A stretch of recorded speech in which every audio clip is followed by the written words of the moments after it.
Вообще я ехал сюда попробовать мороженое из селедки. Всем привет! Продолжаю свое трехдневное путешествие. Я уже проехал города Ростов и Тутаев, а сегодня у меня на пути Переславль-Залесский. Познакомимся с городом, открою купальный сезон, попробую необычное мороженое, заберусь на холм, где когда-то стоял древний город. Погнали!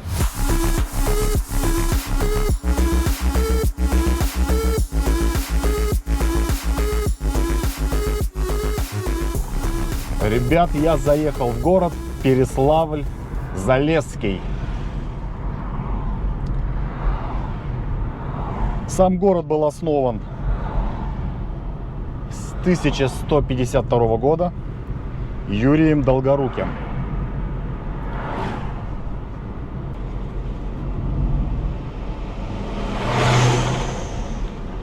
Улица Кузнецова, крестьянский какой-то двор, музей. И слева и справа идут доходные дома, все.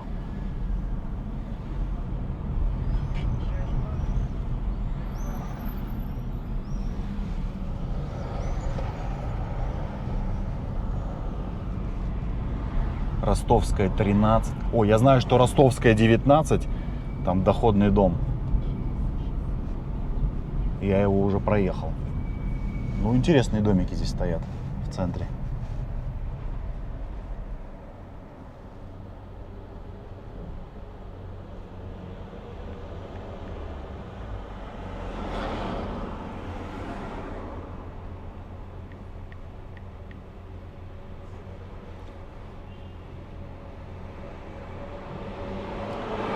Ростовская 19, это там двухэтажный дом проехал. Это здание бывшей типографии.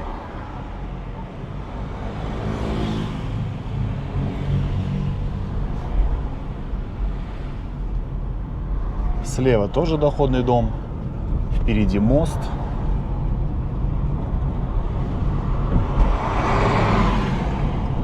Речушка.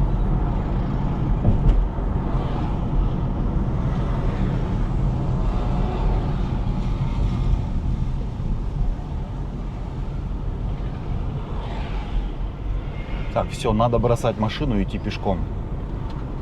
А иначе я сейчас все достопримечательности просто проеду.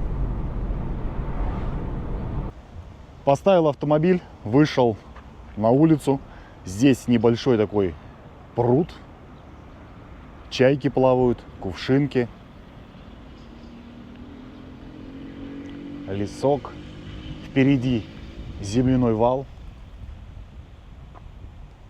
И начнем знакомиться с городом. Вот здесь идет реконструкция здания. Это бывшее городское женское училище. Его построили в начале 20 века.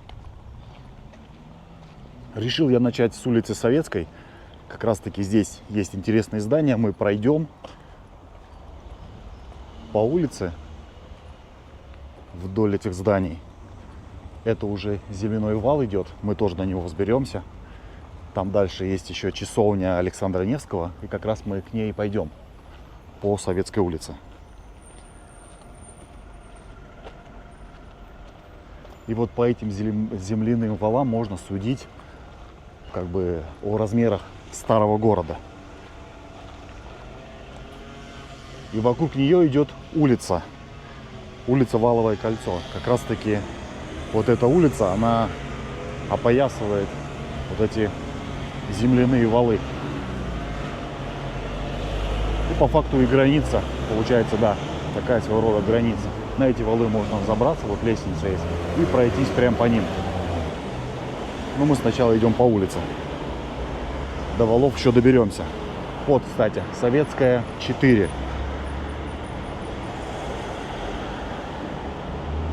Это здание приходского училища. А напротив сразу здание бывшей мужской гимназии, 1914 год.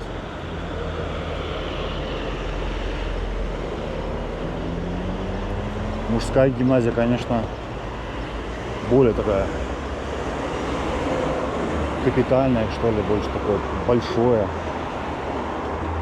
нежели женская. Здесь сейчас школа. Средняя общеобразовательная школа номер 1, Советская 4. Но все старые постройки. И по факту используется по прямому назначению до сих пор. Там и там учебные заведения. И следующее здание, вот это справа, это сейчас там что-то с медициной связано. Это здание бывшей пожарной части.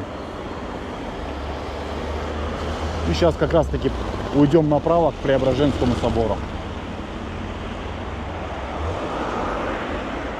Так, сейчас это станция скорой медицинской помощи. Ну вот, раньше была пожарная часть.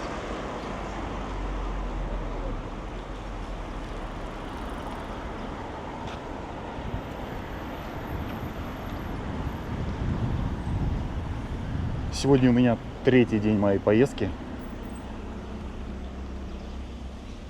Уже посетил Ростов, Тутаев и сегодня Переславль-Залесский. Посмотрим, чем поразит или удивит меня город. Вот здесь такая небольшая металлическая, как скульптура, что ли. Художник рисует. Интересно, какой у него там вид на что. Ну, странный вид. Я бы, конечно, его поместил бы напротив церкви как-то, или вот на ту церковь. Но как есть. И вот он, Спасско-Преображенский собор. И памятник Александру Невскому. Кстати, он же родился здесь в 1220 году. А был крещен именно вот в этом соборе.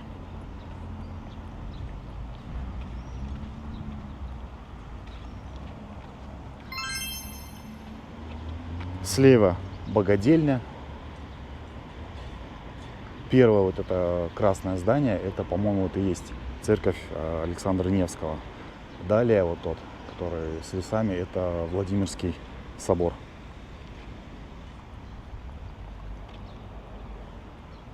Если что, это адрес Спасса, ой, адрес говорю, это адрес Красная площадь 1А. Александр Невский, 1220-1263 год. Такая площадь.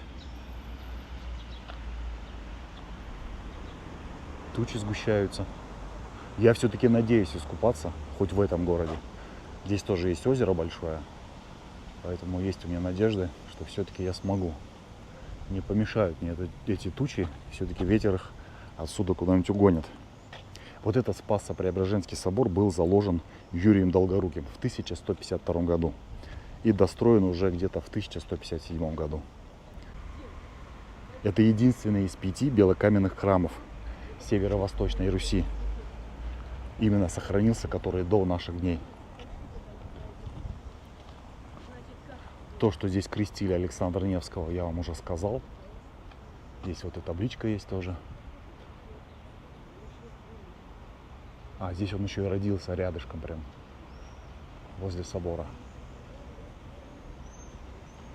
И пойдемте взберемся вот на тот вал. Здесь где-то должна быть лестница еще. А, вот лестница.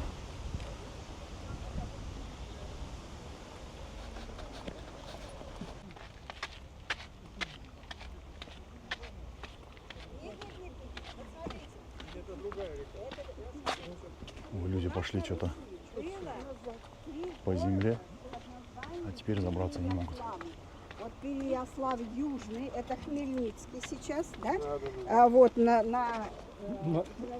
время оккупированном.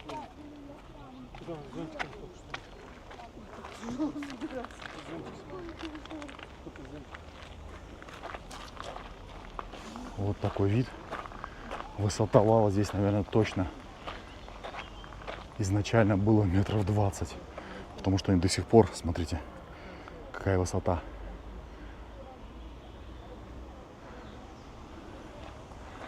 Так, это пруд, наверное, который я вам уже показал с той стороны. За прудом вижу небольшая площадка. Стоят скамейки, лежаки. А, и сюда можно спуститься. Это, скорее всего, вечный огонь. Вот здесь можно по лестнице спуститься в этот парк. Но мы с вами туда не пойдем. Хочу дойти вон до тех зонтиков. Впереди вижу зонтики и не понимаю, что там происходит.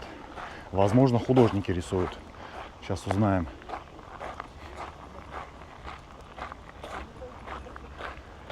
Я, кстати, до города заехал, снял уже гостиницу. Не стал делать обзор.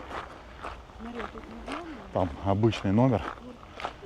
Поэтому у меня есть целый день, чтобы здесь погулять, посмотреть.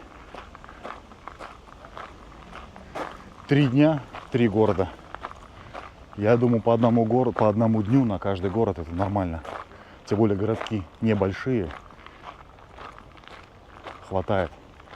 Поэтому если кто-то соберется, даже на самом деле можно по полдня уделять каждому городу. Приехали, посмотрели, говорю, город небольшой, пешком все прошли, сели, поехали в другой город, там заночевали, погуляли и дальше поехали. Ну, это если кто-то соберется вдруг ехать. Точно это художники. Вот такой вид. Сейчас до них прогуляемся и вернемся. Поедем до еще одной локации.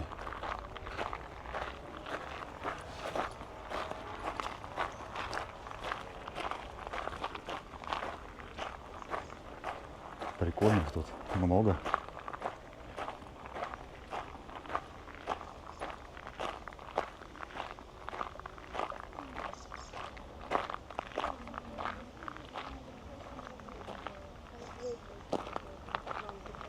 Здравствуйте. Я не помешаю, если вас сниму? Ну, просто интересно, как вы рисуете. Красиво. Хочу показать.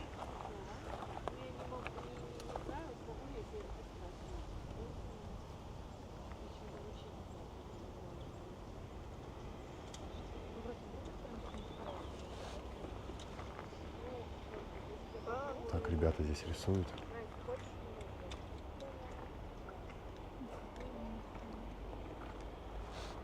Ладно. Не будем мешать. Спасибо. Уже с этим надо, да?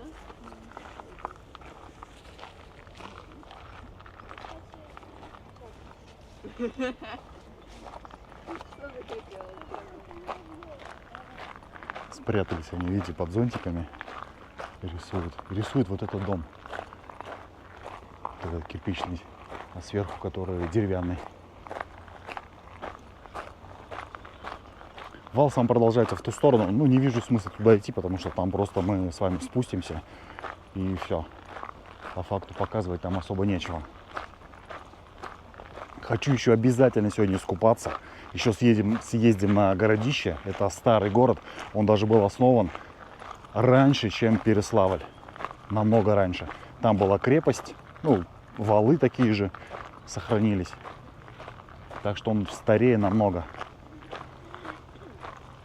И можно сказать, он даже был первым городом. Потом уже зародился Переславль.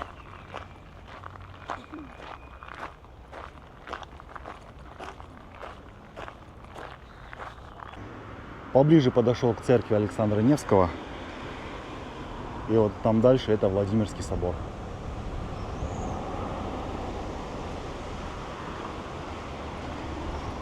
Прогуляемся здесь немножко, посмотрим.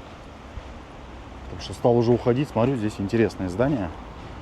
Может быть, что-нибудь подсниму. Здесь у нас пряничная номер 1, Переславский пряник. Вкусный сувенир без сахара, дегустацию можно. Вот имейте в виду. Видно, что старая постройка тоже, скорее всего, относится к этой церкви.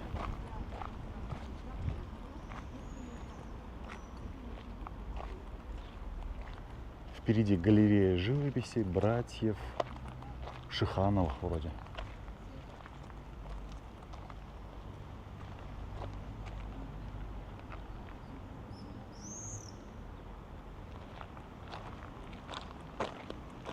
Что-то здесь совсем прям не реставрируют церкви.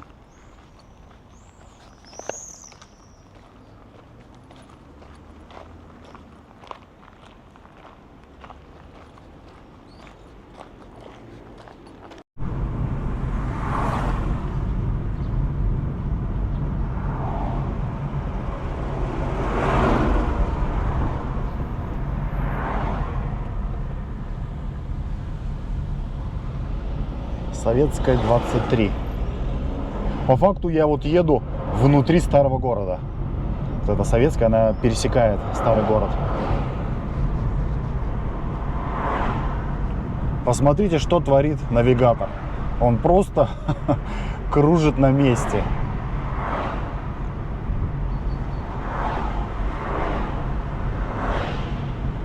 Вот, вал заканчивается слева и справа. И все, я выехал как бы за территорию старого города.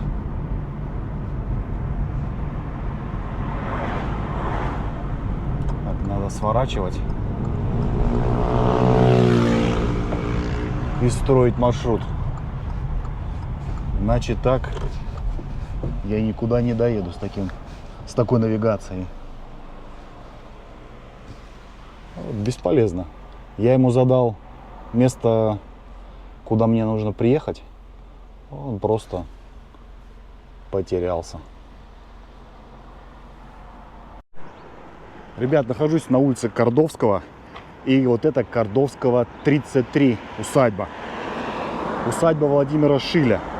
И построили ее в конце 19 века. Здесь находился музей, который потом переехал в Горинский монастырь. В Горинский монастырь мы с вами поедем вот чуть-чуть прям попозже. Сейчас прогуляемся по этой улице. Вообще я ехал сюда попробовать мороженое из селедки, из рыбы или как правильно, не знаю, сейчас посмотрим. И вот как раз таки у меня с левой стороны сейчас откроется вид на ресторан.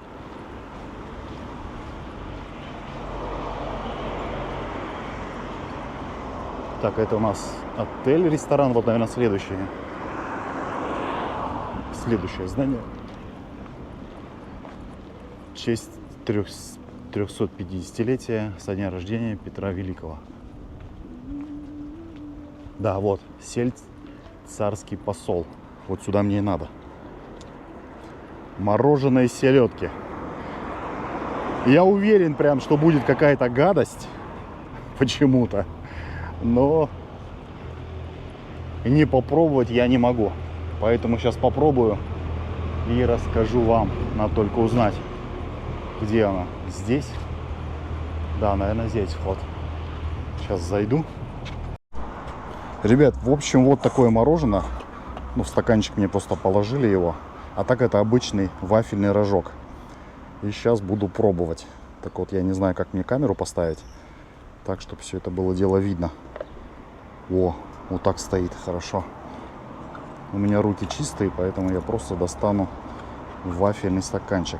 Стоит оно около 300 рублей. Блин, достать не могу. Ладно, попробую так.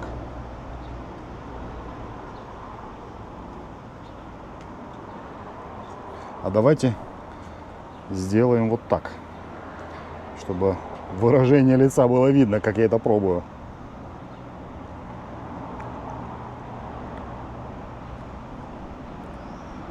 Знаете, это обычный пломбир. Да, обычный пломбир шоколадный со вкусом селедки. Причем даже ощущение, что кусочки селедки попадаются.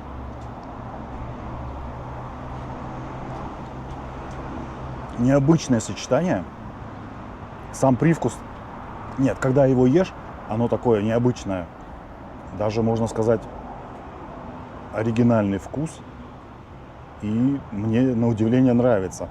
Но послевкусие, когда уже, как говорится, прожевал, распробовал, послевкусие не очень. А так прикольно.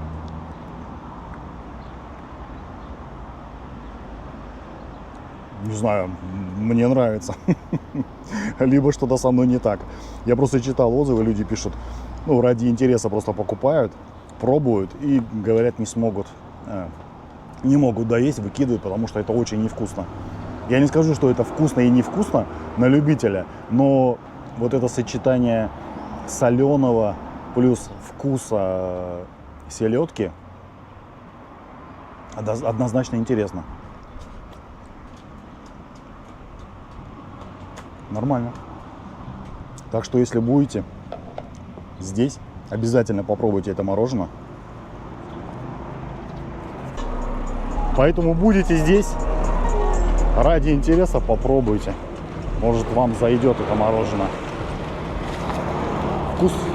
Вкус оригинальный, интересный. Все, я сейчас тогда еду на другую локацию. Поговорил еще с девчонками из ресторана. Говорит, особо здесь смотреть в городе нечего. Вот это доходный дом. Есть табличка. Ну, я туда не полезу в кусты. Но знаю точно, что это доходный дом. В общем, смотреть, говорит, особо нечего. Локация вроде как бы так разбросаны по городу. Поэтому я сейчас поеду. По-моему, у меня на пути там церковь должна быть. Есть еще здесь музей Петра Первого, музей Ботика, что ли, правильно называется.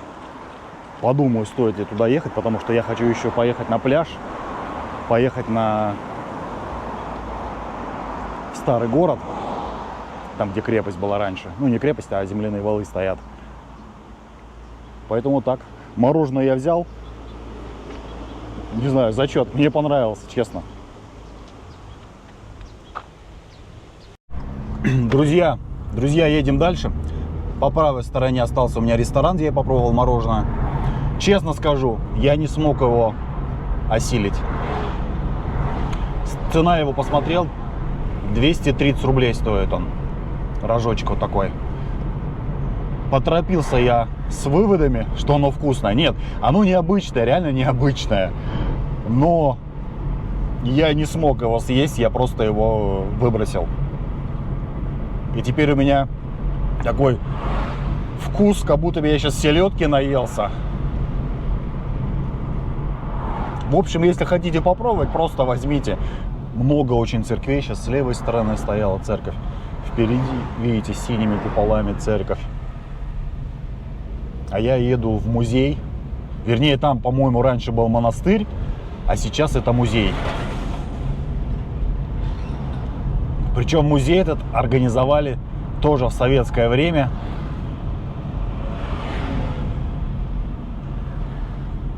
Вот еще есть ботик Петра Первого. Видите, 3 километра ехать. Это тоже музей. Но я сначала еду наверх.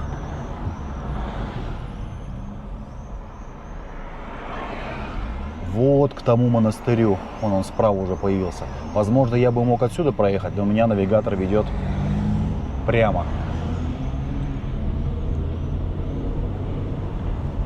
iPhone, кстати, навигатор Яндекс до сих пор чудит.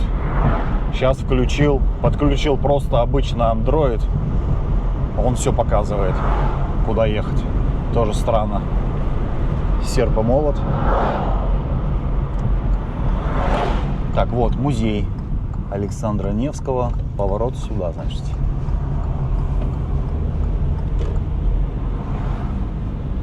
Вижу колонну ребятишек.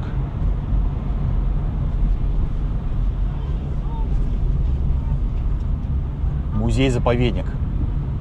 Все. Я приехал туда, куда хотел.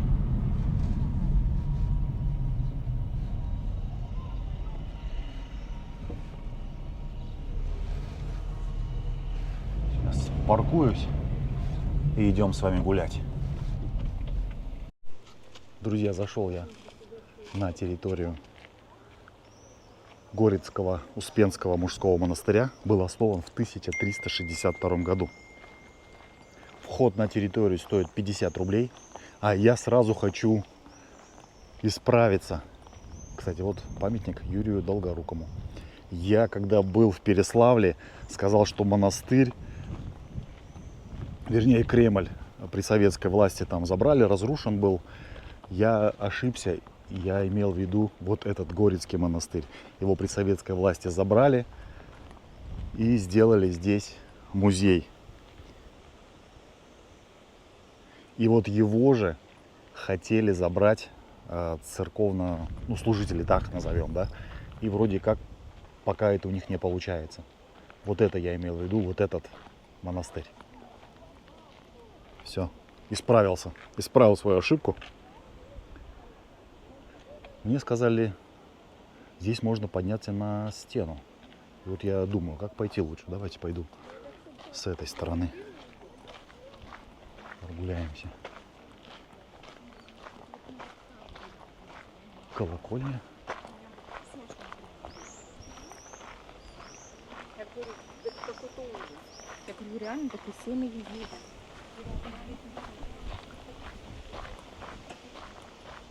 Колокольня с церковью, 1768 год.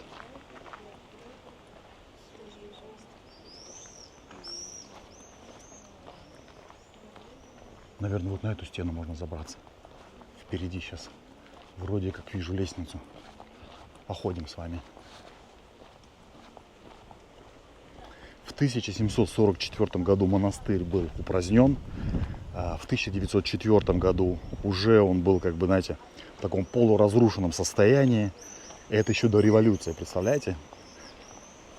Я рассказываю вам, когда истории про монастыри, про церкви, да и про доходные дома тоже говорю об этом, что после революции национализировали, там то снесли, это снесли, а здесь наоборот, он еще до революции был уже в упадке. Вот туалет общественный есть, уже был в упадке.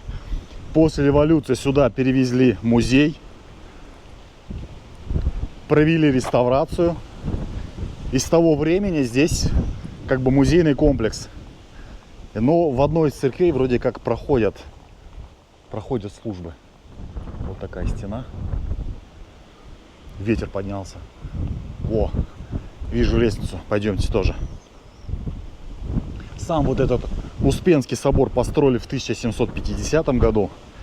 Стены, башни, это уже 17-18 век. А еще там посерединке сейчас должна быть деревянная часовенька Георгия Победоносца. Конец 19 века. Ее сюда перевезли еще в советское время, в какой-то деревне. Где-то там будет деревянная. Пройдем сейчас. Сначала давайте здесь походим. Звонница. 19 век. Памятник архитектуры. Вход посетитель на площадку приходит за 15 минут до закрытия музея. Ой.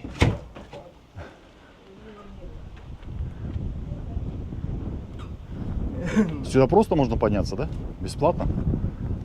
Да можно подняться. Просто там где-то платно, где-то есть, где-то бесплатно. Нет, ну и так, да. Понял. Вот здесь можно бесплатно подняться. Тоже такие прям крутая лестница. Ох ты, какой вид открывается на город. Озеро.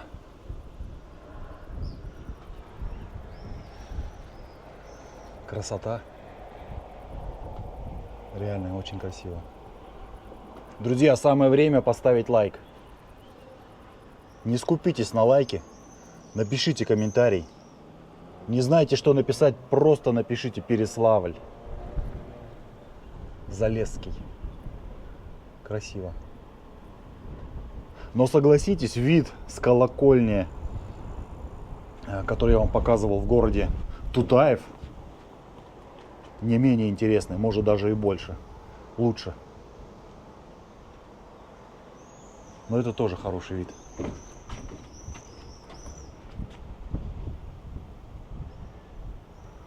Все, давайте спускаемся и пойдем сейчас по стене немножко пройдемся.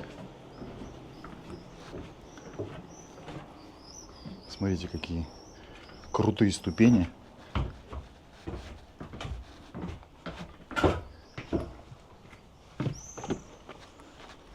Вот стена.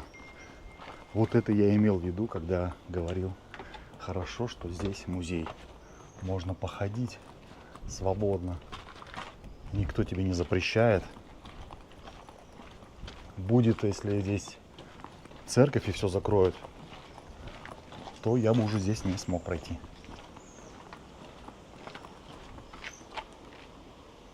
Интересно, туда я смогу попасть, нет? Нет, вижу, что закрыта дверь, поэтому туда уже не пойду. В принципе, вот понятно, да, стена. И спускаемся. Не помню, сказал или нет, вход 50 рублей стоит на территорию. Можно посетить, ну просто прогуляться, как говорится, по территории. Если хотите отдельно куда-то заходить, то там уже платно.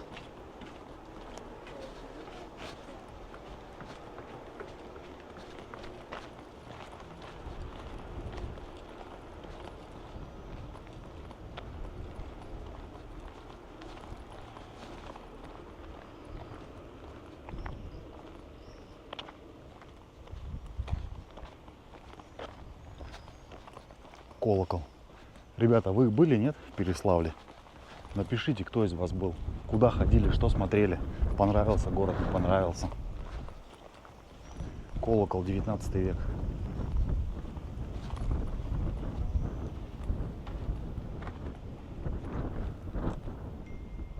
Вот заморачивались, да? Могли просто отлить и все. А тут всякие фигурки, виноградная лоза, наверное, лица. —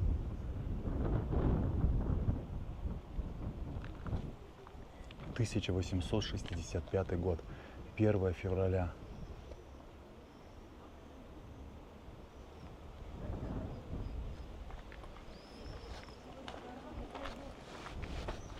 Вес 149 пудов. 149 пудов, я не знаю, сколько это в килограммах. Поэтому, если кто-то знает, напишите. Успенский собор. Здесь надгробные плиты. Ох, опять дождь пошел.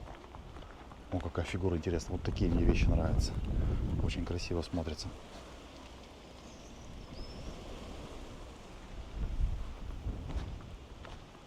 Надгробные памятники. 17-19 век. Пойдем. Ох, какой ливень пошел. Надо спрятаться. А я могу вас спрятаться? Нет, туда нельзя. А куда можно? Дождь пошел. Все. Хоть возвращайся назад в колокольню. Ну, спрятался. Как бы это странно ни звучало, среди могил. Ну, конечно, это не могилы, это просто надгробные плиты.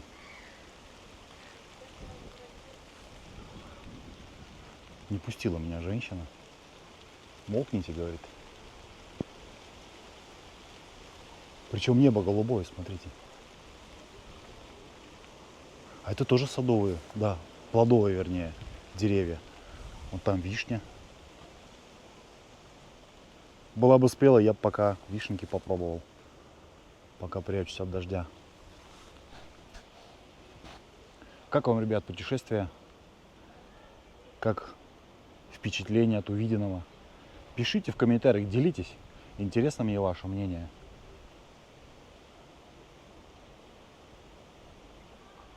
Вроде кончился. Пойдемте. Я пока стоял, увидел здесь надпись. Конечно же, я ее не прочитаю, что тут написано. Но вижу, что 1900... А, нет. 981, что ли? 981 год? Не может быть. Это прям старая, совсем черная уже. Вот и прошел дождь. Идем дальше. Хотя нет, мелкий еще идет.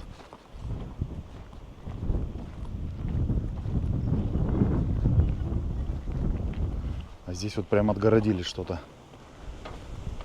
Академик Дмитрий Николаевич Кордовский, 1866-1943. Видите, здесь даже еще и хоронили. В 1943 году похоронили.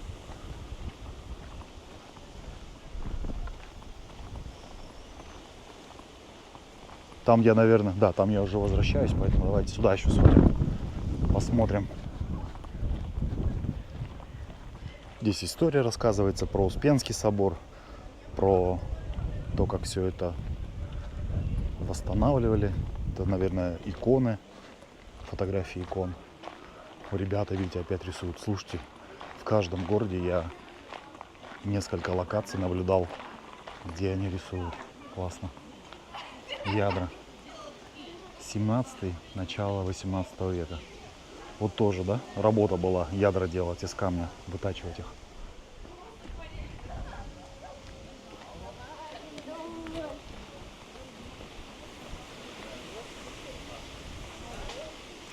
Спрятались под деревьями и рисуют. А, вон она, церковь, про которую я говорил, деревянная. Ее сюда при советской власти переместили с какой-то деревни. Не помню, как деревня называется. Если кто-то из вас знает, вдруг здесь бывал, можете написать. Другим тоже будет интересно. Два пушечных ствола. Так, отбиты переславцами у поляков во время осады города в июле 1611 года. Представьте, поляки это все дело, какой он горячий, выковали вылили, правильно, наверное. Отлили. Еще более правильно. Переславль-Залесский историко-художественный музей открыт 28 мая 1919 года. Вот он и говорил советская власть. Не снесли, открыли музей. Так что не все сносили при советской власти. И вот эту церковь, я и говорю, перенесли из деревни сюда, чтобы сохранить историю. Чтобы я смог вам ее показать. Часовня Святого Георгия, 19 век. Здесь рассказывается история. А, вот из деревни Фонинская.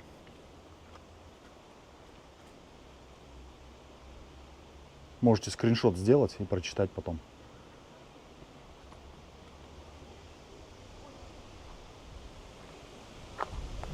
Здесь, скорее всего, какие-то торжества проходят. Старые дома, и стена идет вот так дальше, в ту сторону. Давайте дойдем уже сюда, в лесок. Посмотрим, что здесь.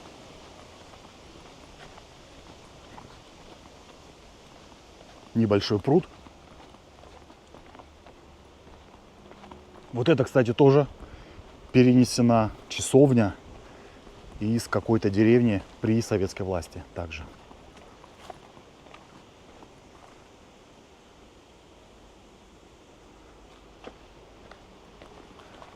Я уже, наверное, повторюсь, нравится мне совмещать путешествия, когда есть и городская среда, и парковая зона, ну, лес, природа, так правильно будет. Тогда, ну, мое мнение, видео более такое разнообразное, что ли. Не просто одни дома, улицы, а еще есть что-то другое, что добавляет фильму, видео некую изюминку. О, изюминка. Это болото. Просто небольшое болото. Все, я тогда отсюда выхожу. Сейчас сделаю еще фотографии. Кстати, фотографии выкладываю в телеграм-канале. Ссылка на телеграм-канал есть в описании к этому ролику, да, ко всем роликам. Также есть в шапке канала, поэтому переходите, подписывайтесь тоже на телеграм-канал. Можете отслеживать все мои путешествия онлайн. Там, где я бываю, фотографирую, видео снимаю, выкладываю также в телеграм. Бывает, что в телеграм выставляю видео, которое на ютубе никогда не было и не будет. Поэтому подписывайтесь на телеграм-канал, комментируйте, также общайтесь. Может, кто-то из вас что-то посоветует, куда съездить, или ту иную локацию, которую я мог пропустить. Поэтому жду вас в подписчиках. Ребят, покидаю монастырь, еще раз вам покажу вид. Вот подъехал, кстати, автобус экскурсионный, народу много. И еще одна экскурсионная группа зашла как раз, когда я выходил. И я еду в городище и к озеру. В общем, здесь нужно передвигаться на автомобиле. Если в Тутаеве и в Переславле можно пройти все пешком, то здесь без машины как бы не очень. Если бы я приехал сюда в город на автобусе или на электричке, опять проезжаю этот ресторан с мороженым. Приехал сюда на автобусе или на электричке, то, например, вот этот монастырь, откуда я только что приехал, музейный комплекс, я бы уже, наверное, не пошел. Туда из центра минут, наверное, 40 идти пешком. Пока 40 минут туда, 40 минут обратно, вроде как столько времени потеряешь. В общем, подумаешь несколько раз, стоит ли идти или нет. На автомобиле, конечно, проще. Вот опять начинаются земляные валы городские.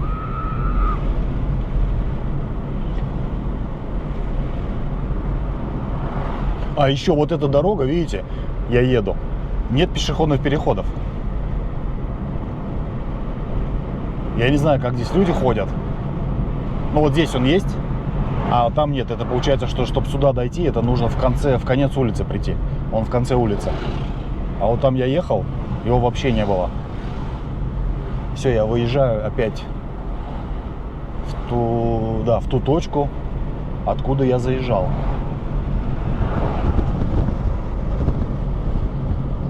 Вот здесь опять же, да, пешеходный переход где был? На повороте. Я уже еду минутки 2, наверное. Пешком там, ну, минут 10, наверное, до него идти. Редкие пешеходные переходы. Ну и вот здесь в начале, опять же, улицы идет переход. Опять дождь пошел. Все, успокоиться не может.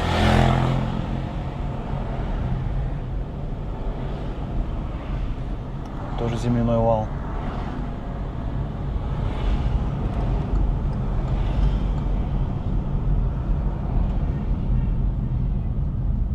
Историческая часть города — это вот это.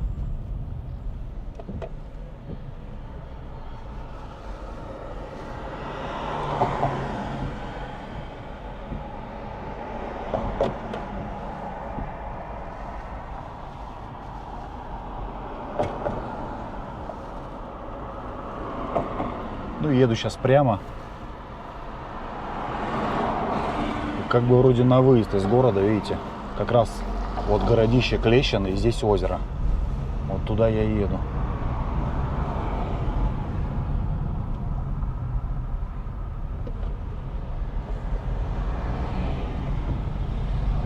Небольшой затор.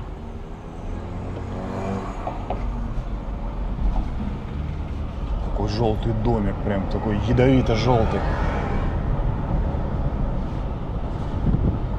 Постараюсь ехать помедленнее, чтобы вы посмотрели на все это дело. Ну хотя да, здесь особо-то не разгонишься. Небольшой затор. Колокольня.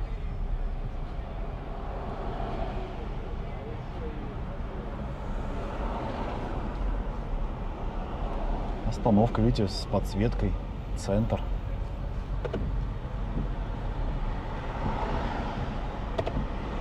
Торговый комплекс Центральный. Ростовская, 13.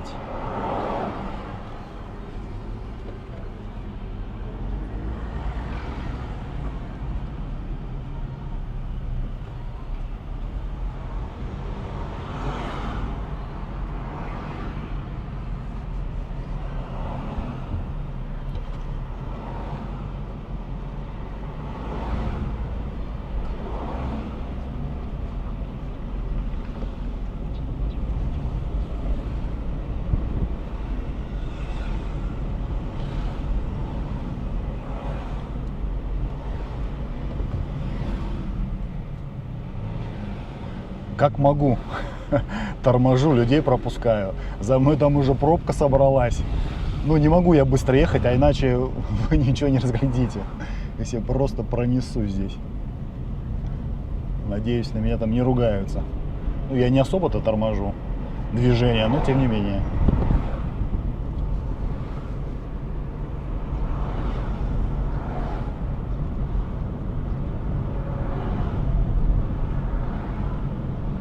С этой стороны уже такой современный торговый центр. Так, ребят, лайкос. Даже 2. Кто может, поставьте 2.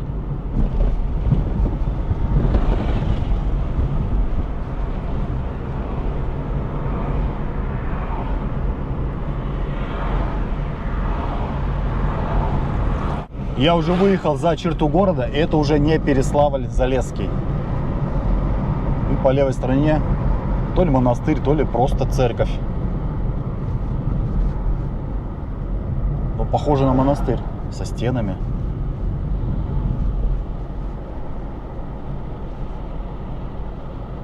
Никитская Слобода это территория.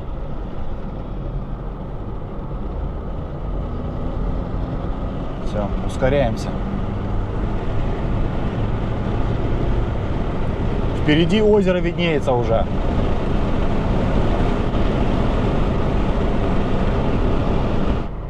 Плещеево озеро. Национальный парк. Красота. О, там эти, как, не парашюты, а как они называются? Блин, вылетело с головы. Ну, напишите, ребят. Вон, видите, такой парашют и по этому, как он, блин, вылетело с головы. Ладно. Короче, вы поняли. Здесь, видите, городки такие стоят. И мне нужно... А, вот городище. Мне нужно сюда.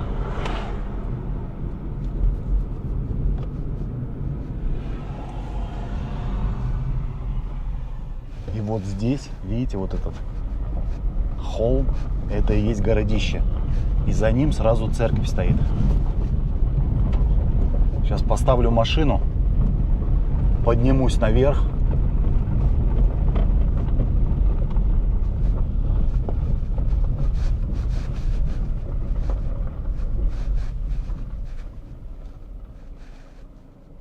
И покажу вам, какой открывается вид.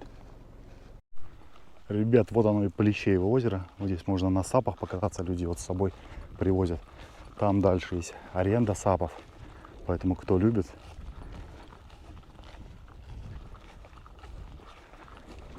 Я уже спросил, сказали, что берег песок, но глубина небольшая.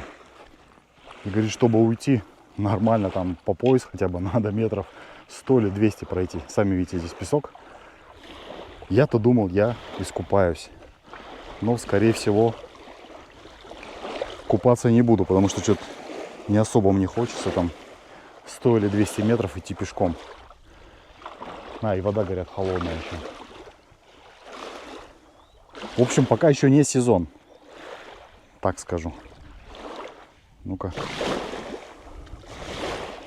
Ух, она реально холодная. Ледяная. Берег илистый тоже. И сразу проваливаюсь. Песок проваливаюсь.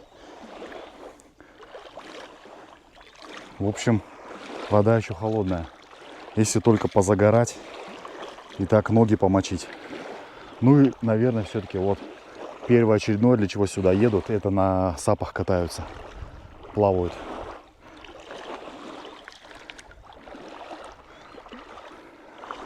Вот так я открыл свой первый купальный сезон, не зайдя даже по колено в воду. Хотя почему? Сейчас войду. Очень холодная вода.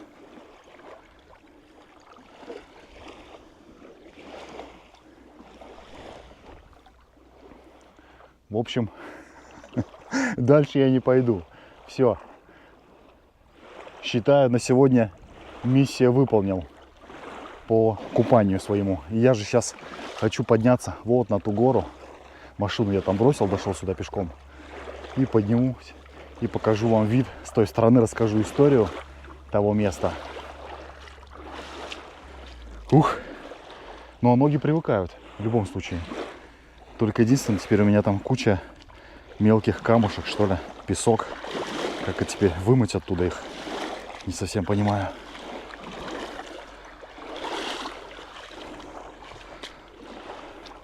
Все, поднимаюсь тогда на высоту.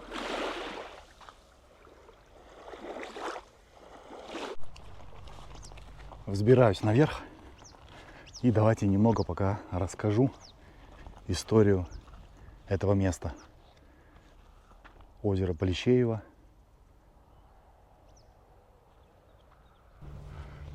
Ребят, помимо классных видов, здесь еще можно клубнику собрать. Землянику, наверное. Вот она. Ромашки. Она, правда, мелкая, но тем не менее ее здесь очень много. Вот еще. Не знаю, сколько нужно собрать, чтобы ею наесться. Но вот просто вам показываю, что ее здесь очень много. Все усыпано, все прям красное. Камера, возможно, не передает. Вот видите. Вот здесь прям крупная. Все, лезу дальше на гору.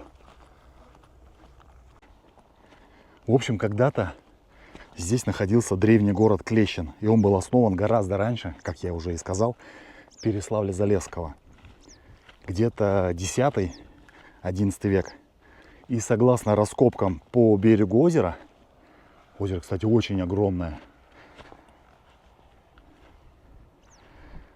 В общем, были найдены более 2000 древних курганов.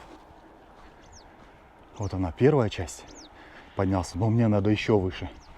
Вот на ту тропинку. Центр города сам, вот куда я иду, был укреплен полукилометровым валом высотой 3 метра. Стояли сторожевые башни. И 4 из них были, через 4 из них можно было попасть в город. В самом городе, так как он был очень маленький, находились церковь, казарма, дом князя. А обычные жители жили поодаль, вот внизу. Вообще, как бы, основная часть жила как бы на северной части этого города. Простые люди занимались охотой, рыбной ловлей. Пытаюсь подняться, еще и рассказывать. Земледелием, торговали. В общем, как и везде. Чем занимаются обычные люди? Работают. Вот корова.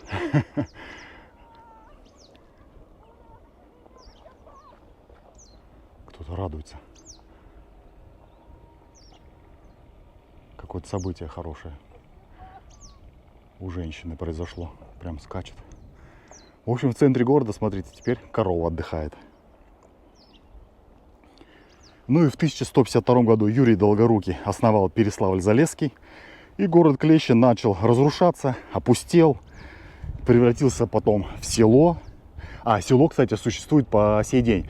Находится оно вот в той стороне, куда сейчас показываю. Если мы смотрим на озеро, то оно с правой стороны. Вот в той стороне. Так что вот такая история этого места. Сейчас здесь просто пустырь, трава, деревья. Размеры города сами можете увидеть. Вот он совсем небольшой. Вот там церковь стоит, колокольня. И здесь. И вот там заканчивается, как раз где деревья растут. Все, вот это был город. Конечно, здесь обычным людям негде было жить.